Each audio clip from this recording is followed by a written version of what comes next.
Hi, welcome to HardReset.Info. In front of me, Wukong game, and as you can see, I have very low FPS, and I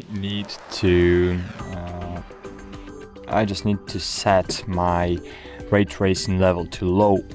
And how to do that? How to change ray tracing level?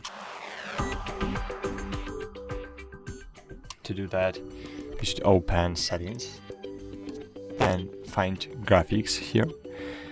Scroll down and find here full ray tracing level and set it up to now level, for example to low. Click apply, and okay, now it's better. It's still bad in my case, but it's better.